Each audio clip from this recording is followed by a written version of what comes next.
Bom dia! Hoje, dia 11 de setembro de 2025, quinta-feira.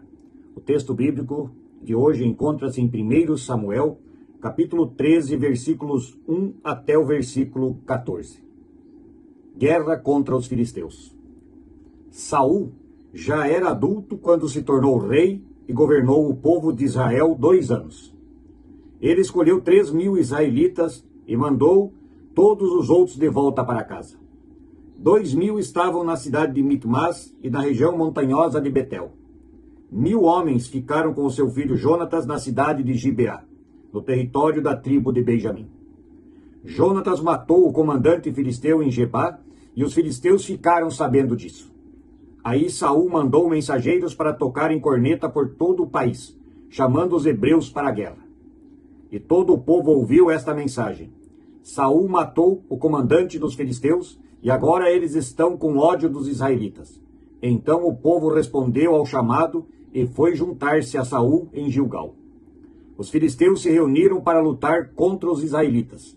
Eles tinham 30.000 carros de guerra, 6.000 cavaleiros e tantos soldados quanto os grãos de areia da praia do mar. Foram até Micmas, a leste da cidade de Bet-Avém, e acamparam ali. Os israelitas perceberam que estavam sem saída e numa situação muito difícil. Alguns se esconderam em cavernas e em buracos, e outros entre rochas, em covas e em poços. Outros ainda atravessaram o rio Jordão e foram para as terras de Gade e de Gileade. Saul ficou em Gilgal, e o povo dali estava apavorado. Seguindo as instruções de Samuel, Saul esperou 7 dias, mas Samuel não foi até lá. E o povo começou a abandonar Saul e sair dali. Então Saul lhes disse: tragam os animais para o sacrifício que é completamente queimado e para as ofertas de paz. Ele ofereceu o sacrifício, e quando estava terminando, Samuel chegou. Saul foi ao encontro dele para o cumprimentar, mas Samuel disse: o que foi que você fez? Saul respondeu: eu percebi que o povo estava me abandonando e indo embora. Você também não veio como havia prometido, e os filisteus já estavam reunidos em Micmas. E aí eu pensei: os filisteus vão descer a Gilgal para me atacar, e eu ainda não tentei conseguir a ajuda de Deus, o Senhor. Então achei que tinha que oferecer o sacrifício. O que você fez foi uma loucura, respondeu Samuel. Você não obedeceu à ordem do Senhor nosso Deus. Se tivesse obedecido, ele teria deixado que você e os seus descendentes governassem o povo de Israel para sempre. Mas agora você não continuará a governar. Você desobedeceu ao Senhor, e por isso ele vai encontrar um homem do tipo que ele quer, e fará dele o chefe deste povo. Até aqui a leitura de hoje. O texto de hoje mostra o período que Saul foi rei de Israel. Mesmo Deus tendo-o escolhido, Saul foi rei de Israel por apenas 2 anos. Houveram vitórias aqui, mas a maioria delas conquistadas pelo filho Jonatas. Numa dessas batalhas, Jonatas mata o comandante dos filisteus.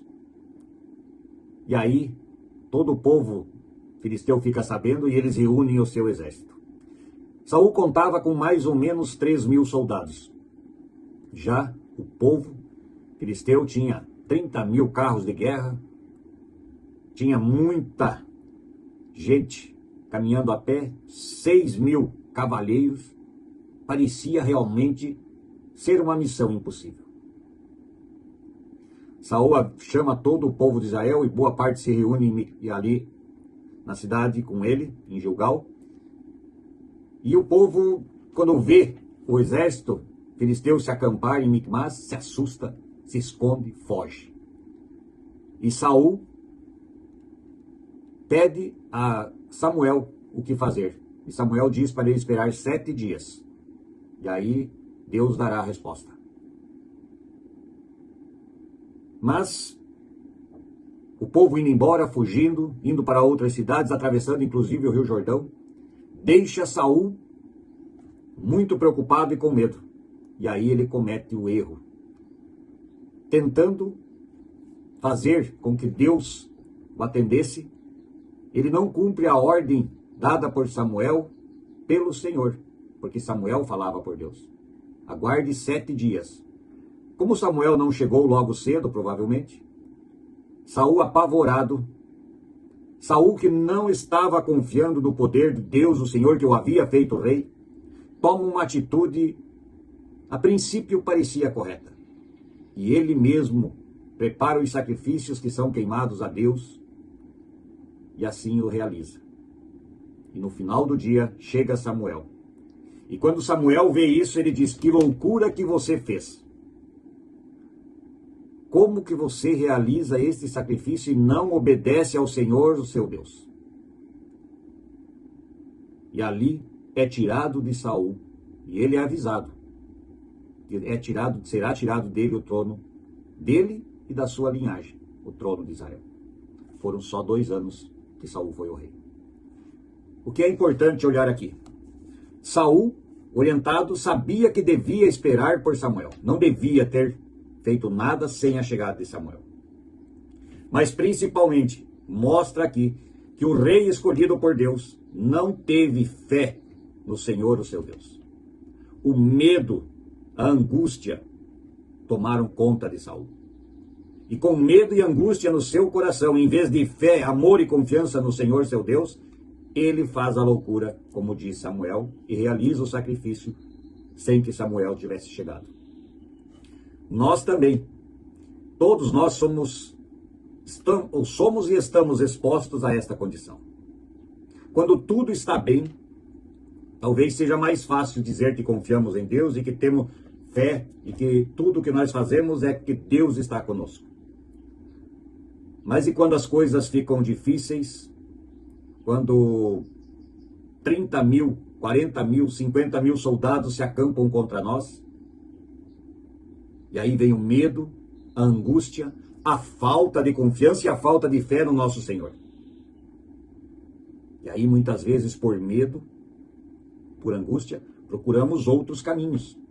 Não nos agarramos naquele que nos conduz a vida toda, que nos deu a vida e que nos dá garantia e esperança da vida eterna. Procuramos todos os tipos de ajudas possíveis, mas muitas vezes esquecemos de dobrar os joelhos e falar com o único e verdadeiro Deus que pode nos tirar desta angústia, desta aflição. Não sejamos como Saul. Tenhamos fé no nosso Senhor em todos os momentos da nossa vida. Façamos sempre de Deus o nosso refúgio, a nossa rocha, o nosso porto seguro. Não duvide de Deus.